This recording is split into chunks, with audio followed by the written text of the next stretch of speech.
माझे वडील आर्मीमधून रिटायर झाले होते. भीती काय असते हे त्यांना माहीतच नव्हते. आणि पराध करणे म्हणजेच शिकार करणे हा त्यांचा छंद होता. पण तेवढेच ते देवावर विश्वास सुद्धा ठेवणारे होते. मी सुद्धा त्यांच्याबरोबर जायचो शिकारीला. आणि गावचं जंगल म्हटलं की ससे आणि रानडुक्कर यांची भरमार होती. पण रात्रीच्या शिकारीचे पण काही नियम होते. बाबांनी ते मला सांगितले.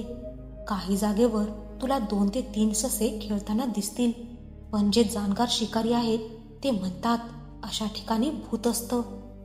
ते भुरळ घालून शिकाऱ्याला फसवतं आणि मग त्याला मारून टाकतं. आणि ते ससे सुद्धा खरे नसतात. असंच एका फिल्ममध्ये सुद्धा दाखवलं आहे. तुम्ही काल नावाचा मूव्ही पाहिलाच असेल. त्यात असा सीन आहे. त्यांच्या सगळ्या सूचना ऐकल्या आणि आम्ही दोघं शिकारीला निघालो. जेव्हा रात्र अमावस्येची असते तेव्हा जास्त शिकार मिळते असे गावकरी समजतात.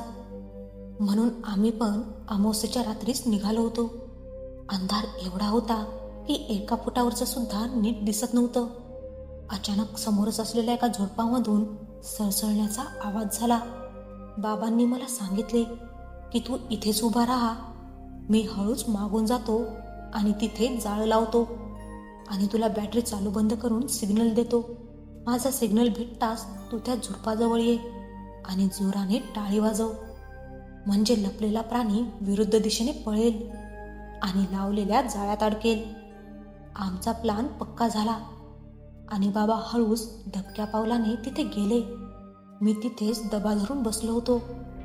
काही वेळाने अचानकच मला प्रकाश दिसला, जो चालू बंद होत होता. मी समजलो की हा बाबांचा सिग्नल आहे. मी त्या झुडपांजवळ गेलो आणि जोरात टाळी वाजवली. आणि जशी मी टाळी वाजवली तसा जोरात पंख फडफडण्याचा आवाज झाला आणि काहीतरी त्या झुडपांमधून वर उडाले. वर पाहतो तर एक भयानक आकृती एका क्षणात दिसली आणि गायब झाली. हे पाहून माझे अवसान गळाले आणि मी थरथर कापू लागलो. माझे बाबा धावतच तिथून आले आणि त्यांनी माझी अवस्था पाहिली आणि त्यांनी घरी जाण्याचे ठरवले. आम्ही घरी आलो आणि बेडवर पडलो होतो, पण मनातून काही ते जात नव्हतं. विचार केला तो पक्षीच असेल. मला भास झाला असेल आणि मला बाथरूमला सुद्धा जायचं होतं, पण बाहेर जायला भीती वाटत होती. पण विचार केला की काही नाही, जाऊया. भीती पण निघेल आणि माझं काम पण होईल. मी बाहेर गेलो. सगळीकडे अंधार होता. जरा मोकळं मोकळं सुद्धा वाटलं. माझी लघुशंका आटोपून मी बेडवर येऊन झोपलो. थोड्या वेळाने मला असं वाटलं की अचानकच कोणीतरी माझा हात घट्ट पकडला आहे. माझे डोळे उघडले तर पाहिले ते भयानक दृश्य. मी माझ्या घराच्या बाहेर जमिनीवर आहे आणि एक 7 ते 8 फूट उंच माणूस, ज्याने अंगावर काळी घोंगडी घेतली होती, तो मला खेचून जंगलाच्या दिशेने नेत होता. त्याने माझ्याकडे पाहिले. त्याचे डोळे पूर्णपणे सफेद होते आणि ते पाहून माझ्या तोंडातून एकच किंकाळी फुटली. माझ्या किंचाळण्याने ती भयानक व्यक्ती अदृश्य झाली. तसेच माझ्या घरातले व आजूबाजूचे जागे झाले. माझे बाबा धावत बाहेर आले. माझ्या घरच्यांनी मला आधी घरात नेले. मी झालेली सगळी हकीकत त्यांना सांगितली आणि त्यांना विश्वास ठेवावा लागला, कारण माझ्या हातावर कोणीतरी घट्ट पकडल्याचे निशाण होते, जे निळसर झाले होते. तेव्हा सांगितले की रानात गेला होतास ना, त्याचाच हा परिणाम आहे. तिथूनच वाईट शक्तीला तू इथपर्यंत घेऊन आलास. बाबा सोबत होते तेव्हा त्या शक्तीने काही केले नाही, कारण त्यांचा देवगण आहे. पण नंतर तू जेव्हा परत एकटा बाहेर गेलास तेव्हा ती तुझ्या बरोबर खोलीत आली. तू ओरडलास म्हणून वाचलास आणि त्यांनी एक देवीचा अंगारा माझ्या कपाळाला लावला. पण आता सुद्धा अमावस्या आली की मला घाबरल्यासारखं वाटतं. गावच्या ठिकाणी असं म्हणतात की अशा व्यक्तींना जागेवाला बोलतात, जे त्या जागेचे रक्षण करत असतात.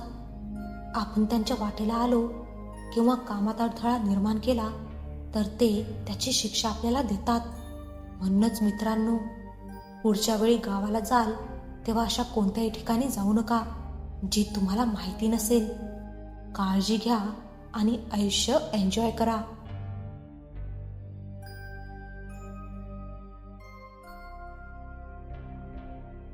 श्रावण महिना सुरू होऊन आठवड्यापेक्षा जास्त कालावधी उलटून गेला होता.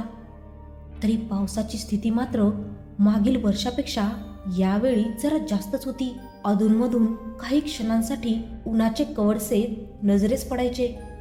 असे वाटत होते की जणू सूर्यकिरणांचा आणि काळ्या मेघांचा लपाछपीचा खेळ संपूर्ण आकाशात चालू होता. सभोवतीच्या निसर्गाने मात्र अंगावर हिरव्या रंगाची शाल ओढली होती. या महिन्यात सकाळ आणि संध्याकाळ आकाशाकडे सांगणे कठीण. ढगाळ वातावरण आणि मंद वाऱ्याचा थंडावा घेत संध्याकाळचा एक तरुण मुलगा हातात काठी घेऊन एका पायवाटेने जात होता. तो ज्याप्रमाणे चालत होता त्याप्रमाणे ती वाट त्याच्या परिचयाची होती. पण त्याच्याकडे बघून कळत होतं की तो तिकडचा रहिवासी नसावा. 20 वर्षांचा वृषभ शेताकडे असलेल्या पायवाटेने चालत होता. घामाने त्याचा चेहरा आणि अंग थोडेसे भिजले होते. त्याचा असलेला गोरा रंग पाहून गावातील लोकांना नेहमी त्याचे अप्रूप वाटायचे. त्याचे वडील गावावरून कामानिमित्त शहरात गेले आणि तिथेच स्थायिक झाले. गावचे लोक तो नेहमी दिसला की अरे बंबईवाल्या म्हणून हाक मारत असायचे. तसा तो हसमुख चेहऱ्याचा असल्याने लोकांशी त्याचं पटायचं. तो गणपतीच्या सुट्टीत गावी काही दिवस राहायला आला होता. नगर जिल्ह्यातील राजूर जवळील भैरववाडी एका छोट्याशा खेडेगावात तो आला होता. त्याने पांढऱ्या रंगाचा टी शर्ट घातला होता आणि गुडघ्यापर्यंत येणाऱ्या आर्मी कलरच्या शॉर्ट्स घातल्या होत्या. पायात त्याने पावसाळी सँडल घातली होती. पण पायवाटेवरून जाताना गाळाने पूर्णपणे ती भरून गेली होती. 10 मिनिटांची पायपीट करून तो एका मोकळ्या जागी पोहोचला. समोरच्या शेतात हवेच्या तालावर डोलणारी भाताची शेती होती. चालता चालता तो आंब्याच्या झाडाजवळ पोहोचला आणि झाडाखाली लावलेल्या बैलजोडीकडे पाहिलं. शांतपणे ते रवंथ करत बसले होते. समोर असलेली चढण घेऊन वृषभ त्यांच्या शेताकडे घराजवळ पोहोचला.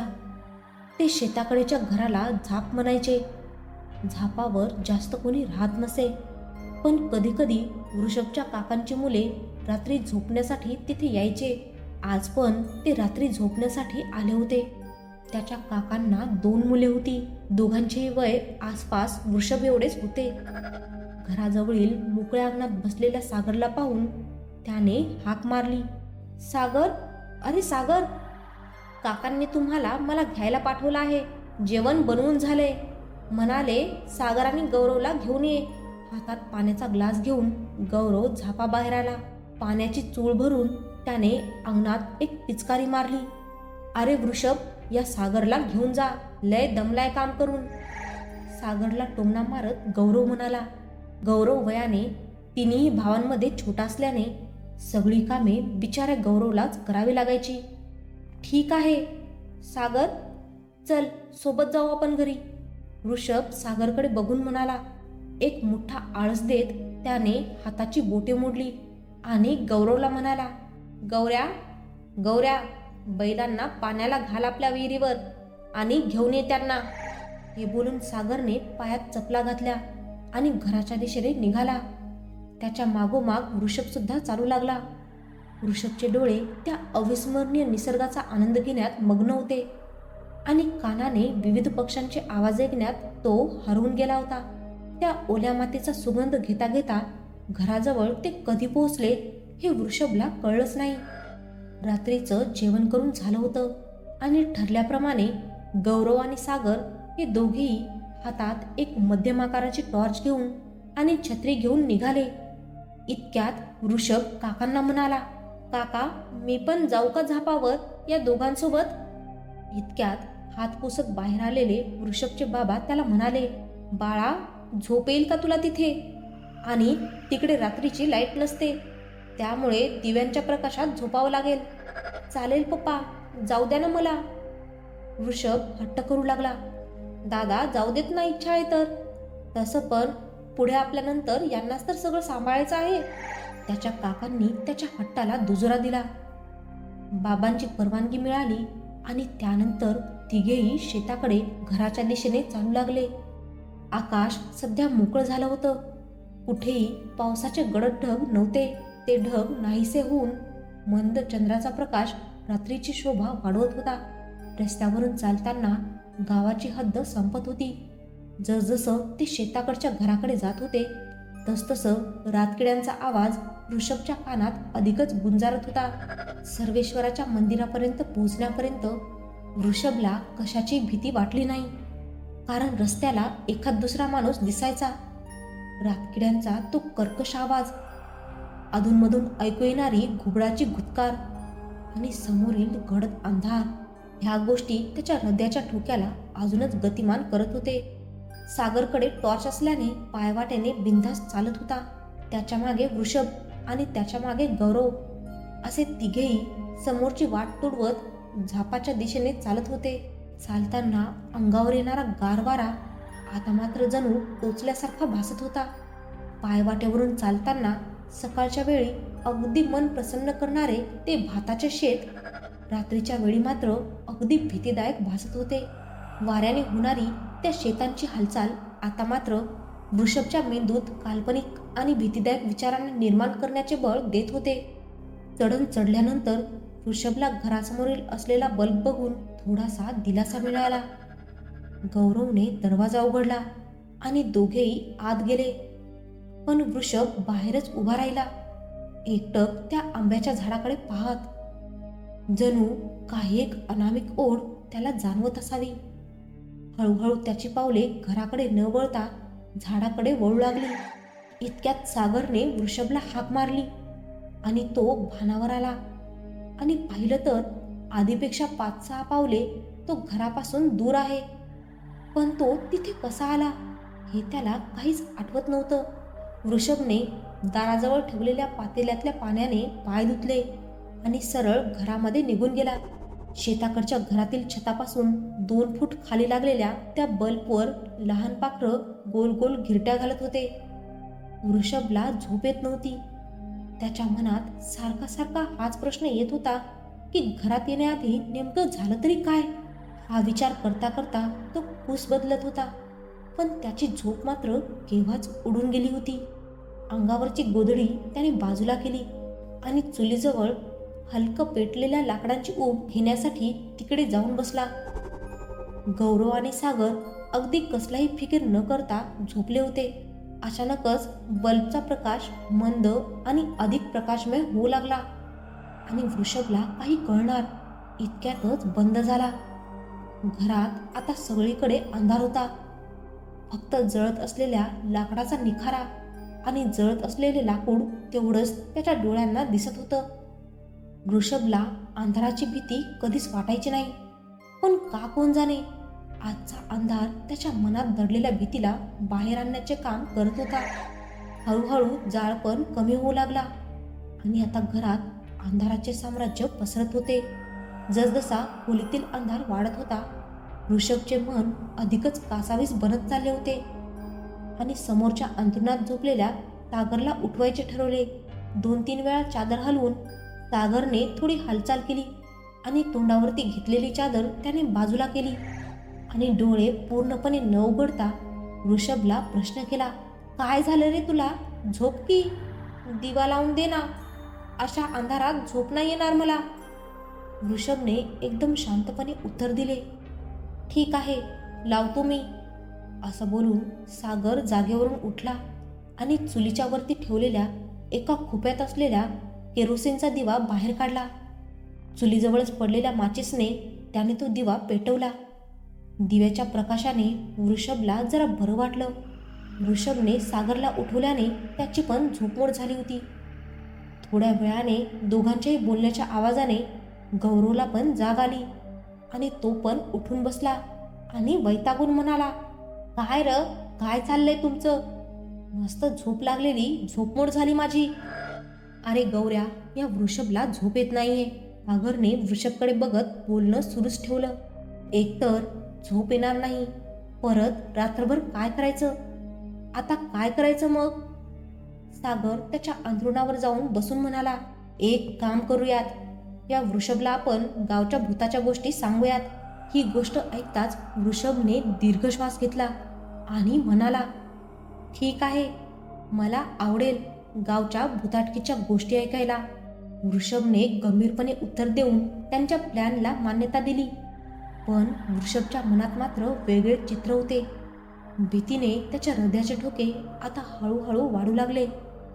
सागरने कोपऱ्यात असलेला दिवा जवळ घेतला आणि एका बरणीवर तो ठेवला. ती बरणी आता त्याने तिघांच्या अगदी मधोमध ठेवली. सागर मोठा असल्याने त्याने गोष्ट सांगायला सुरुवात केली. त्याचा आवाज घोगरा झाला आणि डोळे मोठे झाले. एकदा आपला गणपा आहे ना, खालच्या वाडीचा, त्याच्यासोबत झालेलं हे. त्याच्या लहान बहिणीचं लग्न होतं म्हणून पत्रिका वाटायला गेलेला होता. येता येता रात्र झाली. सायकल असल्याने त्याने सायकल चालवायला फटाफट सुरुवात केली. रात्रीचे 11 वाजून गेले होते. अशा वेळी रात्री फिरणं हे ठीक नसतं. तुम्हा शहराकडे काही नाही, इकडे गावाकडे मात्र तसं नसतं. काही गोष्टी असतात ज्या भटकत असतात, ज्यांच्या इच्छा अतृप्त राहिलेल्या असतात, त्या आत्मा. वृषभकडे बघून तो बोलला. ज्यावेळी सागरने वृषभकडे पाहिले तर त्या नजरेने वृषभला धडकी भरली आणि पुन्हा त्याने गोष्ट बोलायला सुरुवात केली. हां, तर फाट्याजवळ आल्यावर त्याला त्याची सायकल थोडी चालवणं कठीण होऊ लागलं. जणू काही पाठीमागच्या सीटवर कोणीतरी बसलं असावं.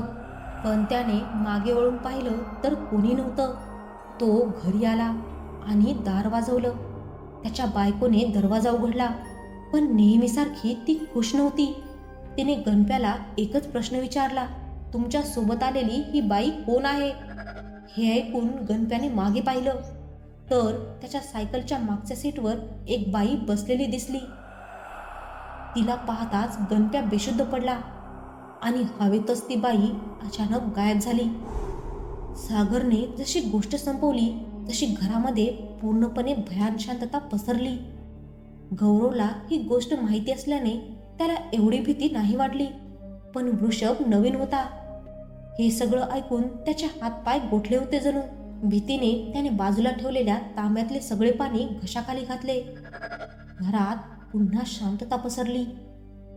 बाहेरच्या रातकिड्यांचे आवाज आता जरा स्पष्टच ऐकू येत होते. गौरवने उठून दरवाजा खोलून पाहिलं तर हलक्या पावसाच्या सरी सुरू झाल्या होत्या. गौरवने दरवाजा पुन्हा लावून घेतला आणि आपल्या जागी येऊन बसला. गौरव बसतोच तोच वृषभ जागेवरून उठला आणि म्हणाला, मी जरा हलकं होऊन येतो. त्यावर गौरव हसत म्हणाला, जा जा, नाहीतर भीतीने इथेच व्हायची. त्याच्याकडे दुर्लक्ष करत वृषभने पायात चपला घातल्या आणि हातात बॅटरी घेऊन घराबाहेर पडला. झाडापासून जवळच त्याने आपले कार्य आटोपले आणि त्याने त्या आंब्याच्या झाडाकडे एक नजर फिरवली. या अंधारात ते झाड महाकाय आणि भयानक भासत होते. आकाशातून एकदम हलक्या पावसाच्या सरी जमिनीवर येत होत्या आणि ज्याप्रमाणे एक भुंगा फुलाच्या वासाने त्याच्याकडे आकर्षित होतो तसं काहीसं वृषभच्या बाबतीत झालं होतं. का कोण जाणे, त्याची पावले पुन्हा त्या झाडाच्या दिशेने वळू लागली. चालता चालता त्याच्या पायाला खूप चिखल लागलेला होता, परंतु त्याला कसलेच भान उरले नव्हते. तो आता त्या आंब्याच्या झाडाजवळ येऊन पोहोचला आणि झोपेतून खाडकन जाग यावी त्याप्रमाणे त्या वेगळ्या प्रकारच्या धुंदीतून त्याला जाग आली. त्याने पाहिले तर तो अगदी झाडाच्या अगदी हाताच्या अंतरावर येऊन पोहोचला होता. झाडाच्या पानांवरून पडणारे थेंब आता त्याच्या डोक्यावर आणि खांद्यावर पडत होते. तो काही क्षण तसाच स्तब्ध उभा राहिला आणि हळूहळू हातातल्या टॉर्चच्या उजेडात झाडाच्या खोडापासून ते वरती शेंड्यापर्यंत न्यायला त्याने सुरुवात केली आणि एका फांदीजवळ येऊन त्याची टॉर्च थांबली. तिकडे त्याला एक मानवी आकृती असल्याचा भास झाला. म्हणून त्याने पुन्हा नीट पाहिलं तर ती खरंच एका स्त्रीची आकृती आहे असं त्याच्या लक्षात आलं. भीतीने त्याच्या तोंडून किंकाळी पण फुटत नव्हती. ती स्त्री फांदीवर बसून एकटक वृषभकडे बघत होती. तिचे लाल डोळे अधिकच राक्षसी भासत होते.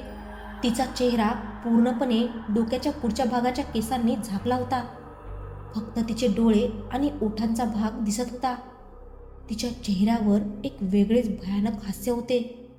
तिने हिरव्या रंगाची साडी घातलेली होती. ती एखाद्या जनावराप्रमाणे फांदीवर बसली होती. तिच्या केसांची वेणी मात्र फांदीच्या अगदी खाली लोंबत होती. तिचे ते रूप पाहून वृषभच्या काळजाचे पाणी पाणी झाले आणि जागेवरच पाय गोठले होते. जणू आपल्या तोंडात देवाचं नाव घेऊन त्याने जोर लावला आणि काही घडायच्या आतच त्याने झापाकडे धाव घेतली. पण पायात दगड येऊन तो धाडकन जमिनीवर कोसळला. स्वतःच्या जागेवरून उठत गौरव म्हणाला, अरे 15 मिनिटं झालेत, अजून हा कसा काय नाही आला? म्हणून तो दार उघडणार इतक्यात वृषभ समोर होता. त्याच्या खांद्याला आणि अंगाला चिखल लागलेला आणि अंग थोडे भिजले होते. त्याला गौरवने आत घेतलं आणि बसवलं. सागर म्हणाला, बरं झालं आलास, नाहीतर गौरव त्याची गोष्ट सांगणार होता. वृषभचा चेहरा शांत होता. त्याने मान खाली घातली आणि हलक्या पण घोगऱ्या आवाजात म्हणाला, मी एक गोष्ट सांगू का? हां, सांग ना, सांग. तुमच्या पण गोष्टी कळू देत आम्हाला. तुम्हाला आपल्या झापासमोरचं आंब्याचं झाड माहिती आहे ना? मान खाली घालूनच वृषभ म्हणाला. त्याचं काय रे? सागर म्हणाला, मला त्या झाडावर एक हडळ दिसली. माझ्याकडे बघून हसत होती. तुम्हाला विश्वास बसत नसेल तर बघून या. दोघांना स्पष्टपणे ऐकू गेलं की तो काय म्हणाला ते. सागर आणि गौरवला वाटलं त्यांची खेचत असेल. सागर जागेवरून उठला आणि म्हणाला, काही पण फेकू नको, जाऊन बघा झाडाजवळ. वृषभचा आवाज आता आणखीनच घोगरा आणि भयानक स्वरूपाचा झाला होता. त्याच्या हालचाली आणि आवाज ऐकून आता दोघांच्याही मनात भीतीने शिरकाव केला होता. आणि अचानकच घरातला केरोसिनचा दिवा विझून गेला. सागरने पळत पळत जाऊन माचिसने दिवा पेटवला. तर समोर त्याने जे पाहिलं त्यावर त्याचा विश्वासच बसत नव्हता. कारण आता घरात त्याच्या आणि गौरव व्यतिरिक्त वृषभ त्याच्या जागेवर नव्हता. गौरवच्या आणि सागरच्या पायाखालची जमीनच सरकली. काही सेकंदातच हा गायब कसा झाला? आणि दरवाजा तर आतून बंद आहे. शेताकडच्या घरात असलेली एक टॉर्च घेऊन दोघेही वृषभला शोधायला निघाले. त्यांची पावले चालता चालता त्या आंब्याच्या झाडाजवळ येऊन थांबली आणि समोरचं दृश्य बघून त्यांच्या शरीरातील नसा जणू काय थंडच पडल्या. कारण त्यांच्यासमोर वृषभ बेशुद्ध पडला होता आणि त्याने नेलेली टॉर्च पण तिथेच पडलेली होती. या परिस्थितीत गौरवचे हातपाय गोठून गेले होते आणि चेहरा अगदी पांढराफट पडला होता. त्याच्या तोंडातून फक्त हेच शब्द निघाले, जर हा बाहेर गेल्यापासून इथे बेशुद्ध पडला आहे तर मगाशी आपल्यासोबत नक्की होतं तरी कोण?